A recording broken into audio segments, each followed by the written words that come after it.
Hi, welcome to ArtShow. I'm Craig Stover, and today I have with me Kelly Dzioba. Hi, Kelly. How are you? Good, how are you? Great. It was great to see you again. It's been a while. I know. Yeah, I think back 2018. Yes. Oh, Mhm, wow. Man, time flies. So mhm. before we begin, I wanted to share some pictures of work that you've done for those people who are unfamiliar with your work. So I went on your website and I selected a couple of pieces, a couple of my favorites, obviously. And so I just wanted you to, briefly talk about each one. Like this one, I love how it sort of just fades off under the right there. What is Mm. what is this material? So this is a multi-cloth woven linen piece where I basically was creating sort of a three-dimensional space within the structure of the weaving so that it would give a little bit of a sense of the coming and going and really like accent this sort of three-dimensional space of the woven plane. What's that woven with?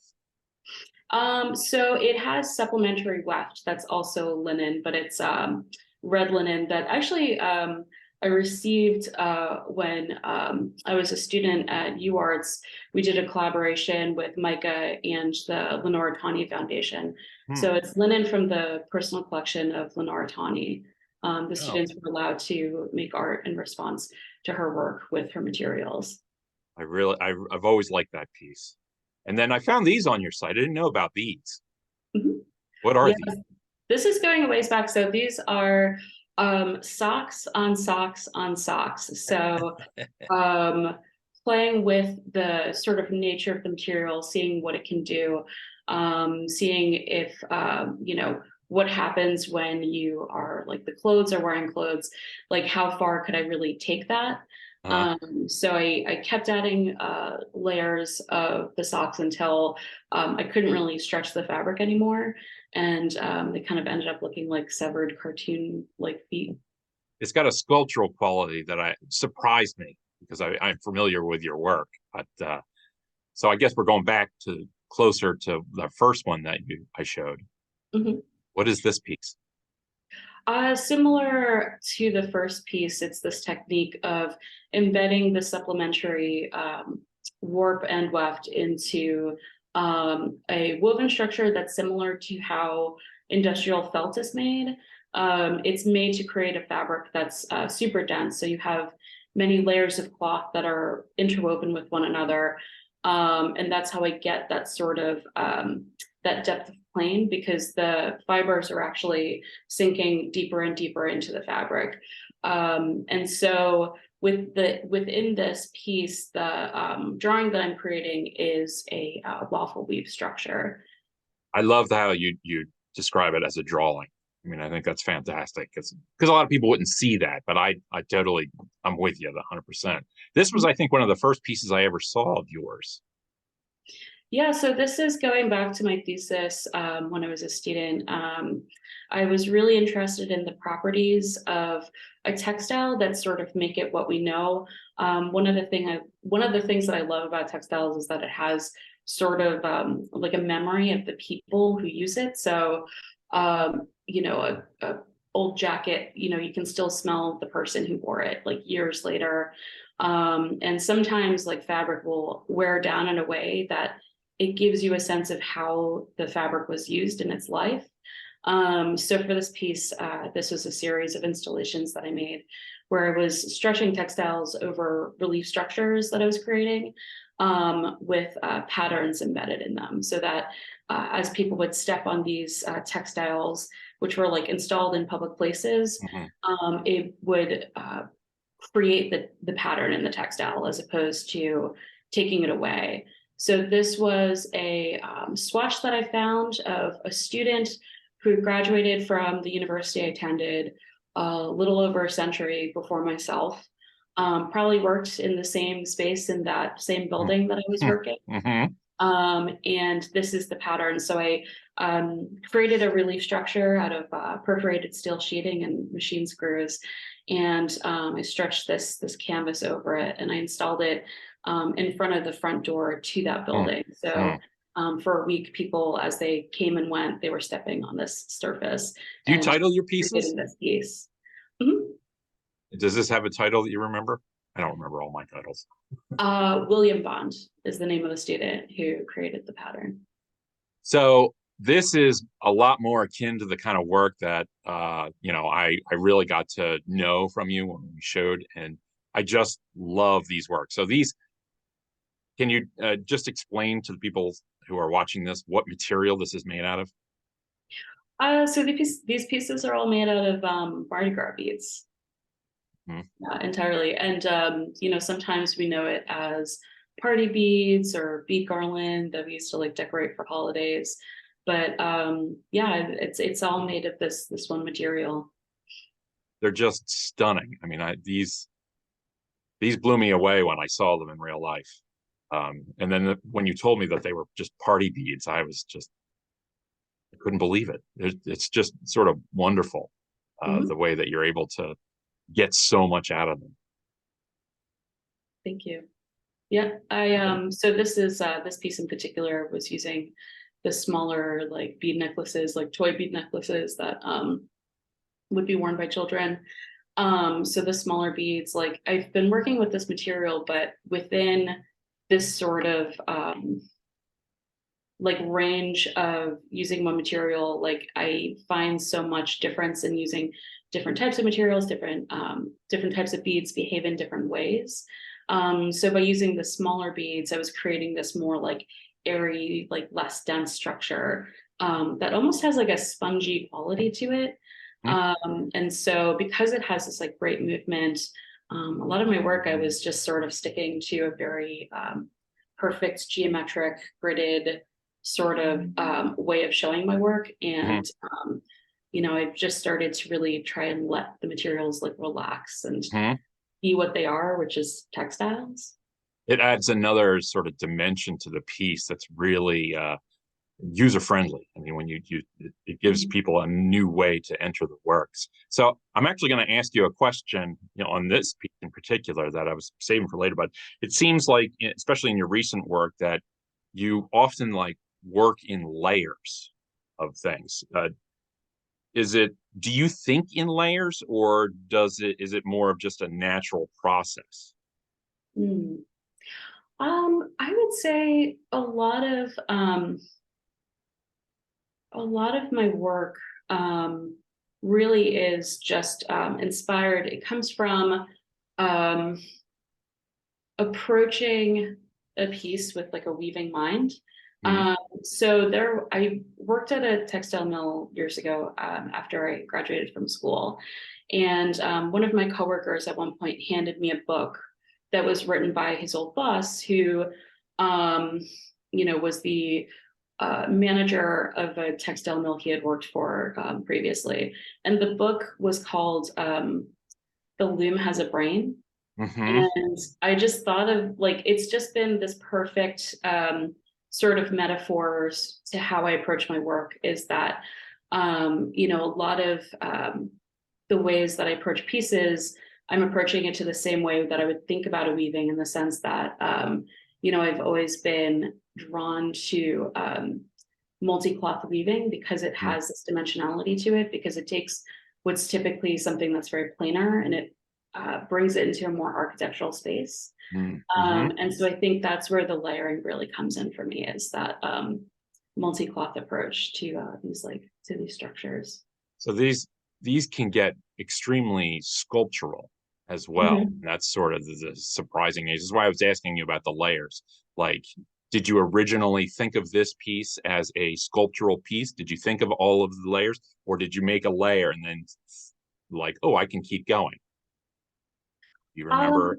I want to say it first started as exactly what you were saying, the latter. So I was approaching them more as like thinking about a piece and realizing that like, oh, I can build on this. But as I've been doing this for a while, I start to approach pieces more as like a whole, as like a sculptural piece.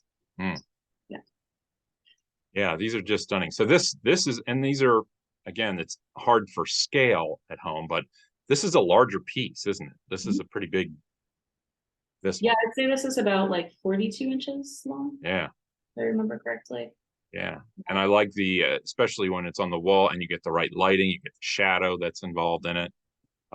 This was always one of my favorites. Um, yeah. I mean, it does obviously make me think of David Bowie, but, and Of course, I think yes. you said that as well, right? But I love the hidden colors behind it. It's just a Mhm. wonderful accent. And yeah, these are just stunners. These are all great pieces. So I want to thank you for sharing about that. So I'd like to sort of switch gears a little bit, and I want to start at the beginning, actually. Sure. Do you remember what your like first exposure to art was as a kid? Ooh, that's a great question. I would say some of my earliest memories are my grandparents' house in New Jersey. Yeah. My grandparents were Ukrainian immigrants. So my grandmother's bedroom was just always like filled with like embroideries and little pieces that she was like crocheting. And she always had pussy willow in the house, which had those like fuzzy, little buds. And she had this like beautiful crocheted like bedspread. And so for me, who I've always been drawn to like textures and colors and, but particularly like very tactile things. Mhm. So whenever I would be there, it was just like absolutely like mind blowing. But that I think for me was like, that was my first sort of exposure to this type of like art and like creative outlet. She was always like working on something and It's a fantastic insight into your work. Now I want to go back and look at everything and think about that. So, so that was sort of was inspired. When Mhm. did you first start making artwork? At what point did you realize, hey, I can do this? So when I was a kid, I think that there was always like certain types of handicrafts that were popular. So making like lanyards, like beaded lanyards, the friendship bracelets, like things like that. I remember like going to the beach and seeing these like hair wraps that all the kids wanted to have, and so I was like, oh, for me like it was a matter of like how can I make this myself, the flower bracelets were really popular. These like Hmm. Hmm. bracelets that were made with little seed beads. And I remember getting one from like little vending machine at the grocery store and thinking to myself, I was like, this thing looks like garbage. Like I can make this better. So then I like reversed engineer how to make the bracelet Ah, better uh-huh. because I wasn't satisfied. So um so yeah, there's like I think a couple times in my childhood, I did learn how to crochet from a very young age. I picked up like knitting from my mother as well. So Right. Was um there a time period where it did it slide into becoming fine art, or was there like a time when you were like, hey, wait a minute, I can make art out of this? I think that at a certain point I did become interested in things like collage and things like that. When I was in high school, so I'm from Northwestern Connecticut, which was the home to many like artists in the mid-century, like Alexander Calder, Hmm. Peter Bloom, Yves Tanguy, and Kay Sage. Um, so I had an internship at a like little like local historical museum, the Matitech Museum in Waterbury. I had an internship where we were going through boxes and boxes of old like invoices from a metalworking company that had been through a fire to try and find invoices of commissions from Alexander Calder. And Okay. then also doing lots of research and looking through images of his work. And I remember being inspired by that and a visit to go see the studio of Tim Prentice. And from that point, I was like, again, trying to like reverse engineer of like, oh, I'm interested in these things. How do I, do this myself? Wanting to make like mobiles. So working with like bending wire and creating Hmm. like more structures. becoming really interested in ceramics, because I think that, you know, from a young age, it was like sort of given to me that, you know, fine art meant these very restrictive things. It meant Right. drawing and painting.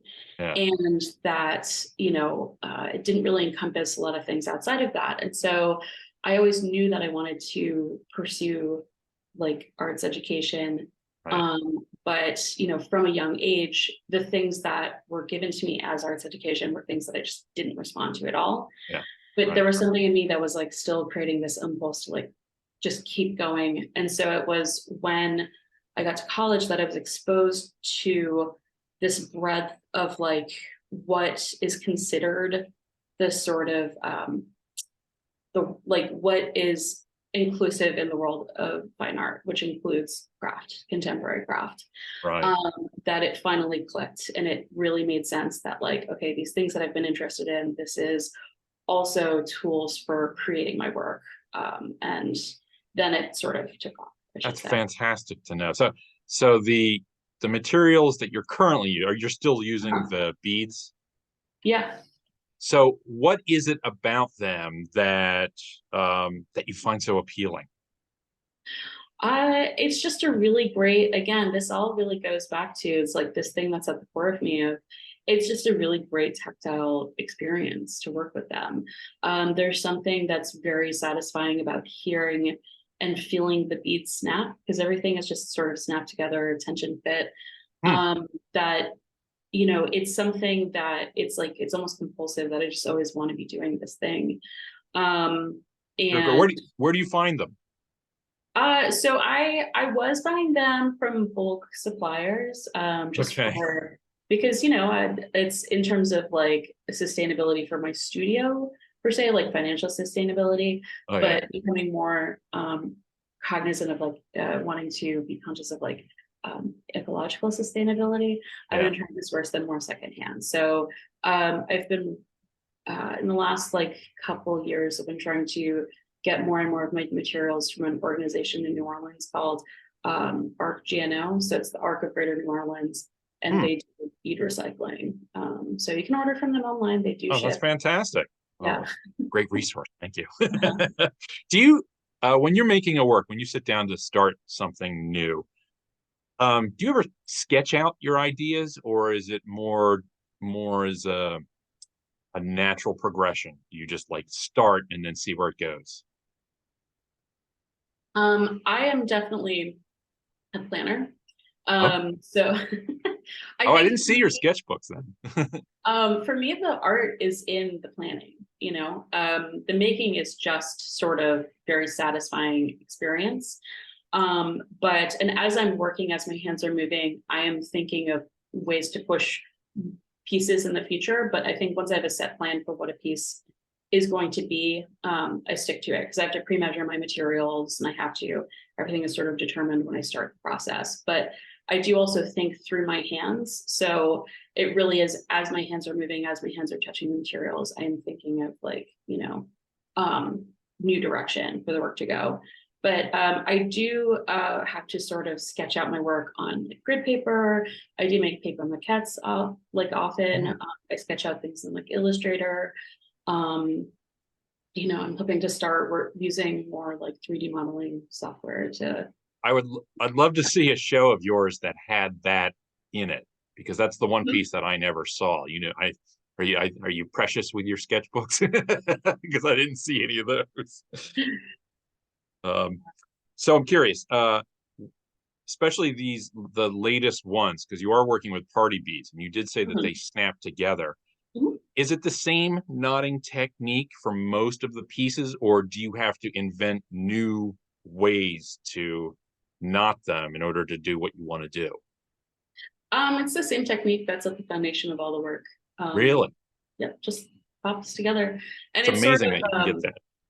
it's a sort of it's a tactile memory that a lot of people have. Like a lot of people remember playing with Mardi Gras beads and popping the beads together. So it's taking something very simple and building it out into this language, which to me is like that's what textiles is you take one sort of thing and you create this whole complex language out of that thing, you know. we I mentioned in the one piece that, you know, the David Bowie, the lightning bolt kind of thing.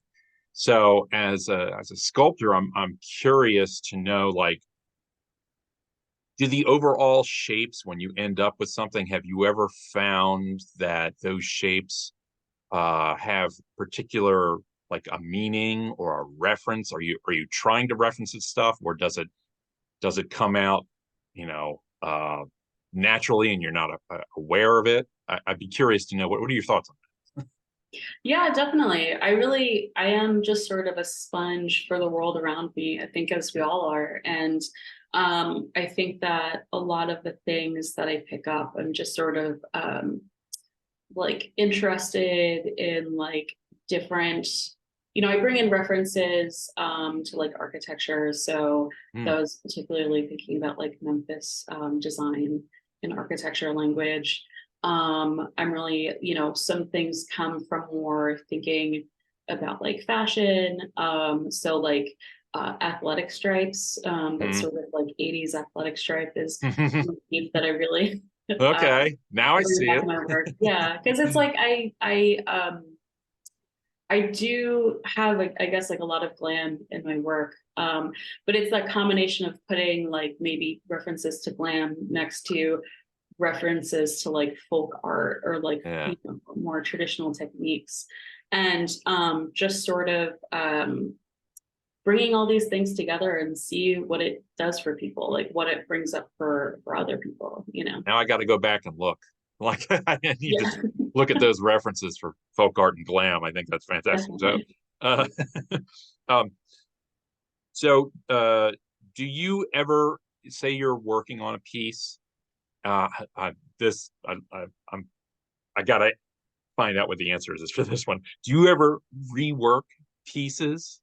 Like, do you ever build something out and then have to, like, dismantle it to redo it, have you ever discarded anything, like thrown it away, like, forget it? This is So a friend taught me years ago that you don't throw anything away, you put it in a box and you don't look at it for years, and then you look at yeah. it again like years later. Uh-huh. So I generally don't throw things away, but I will. There have been times where certain colors are very limited in like the amount that I can find. You'll have like a certain color that you can find of something, because I'm relying on like commercial materials. Like I don't use any sort of technique to add color to my materials Mm. in my studio. So I might find this like one really great color, and then suddenly it's disappeared from everywhere, and I can't get any more of it. And it's like, oh, but I need a little bit more for this piece. So I say that like I have to go back and Frankenstein a piece, where I will take an older piece apart to get the materials out of it that I need for the new thing that I'm like more excited about. Fantastic, thank you. Yeah. And it does um, take just as much time to unmake the piece as it does to make it. So um, so I've got, there's two questions that I've got here, that I love asking artists. So, for those who are watching who have seen the other interviews, you've seen me ask these questions. My first one to you is, do you have any studio rituals? And what I mm, mean by that is, when you go into the studio, do you work? Is there anything that you have to do before you start work? hmm, that's a good question. I mean, I will say that because I a lot of my work is just very meditative. It you sort of, once I have the plan for work, I just go. Okay. I have to find like a good podcast. I have to find some good music to listen Okay. to. So you can't Um, do it in silence. It has to be. no, I have to have something else going on. Okay. It's also with my ADHD brain, I have to have Right. many three and faults at once. But Uh-huh. I think my only studio ritual is that I generally, once I get going, I will keep going until about like 4:30 in the morning. So Okay. All yeah, right. So you're like a train. Like, I'm here I go. I'm just yeah. moving. I just did interviewed somebody, and they say that they destroy their studio by the time they're finished, but then they leave it erect. So their studio ritual is to clean the studio first. And Yes. that's genius. No, that's Love that perfect. one. Yeah. Perfect. Yeah, I think So oh, sorry. I've got one last question for you. Sure. And this is kind of my stumper question, but you're either stumped or it's super easy. What does making art do for you? Mm. I mean, I don't think I would ever be happy without it. I think that it is like this compulsive drive that I just need to be working on something. And I think there have been times in my life where it's like, I'm just frustrated and I'm just like, you know what, this is not for me. I just can't really do this anymore. I can't find direction. And then sometimes it's when you sort of let go of all the like shoulds and the like, feelings of like, oh, so the thing that I'm doing is not good enough.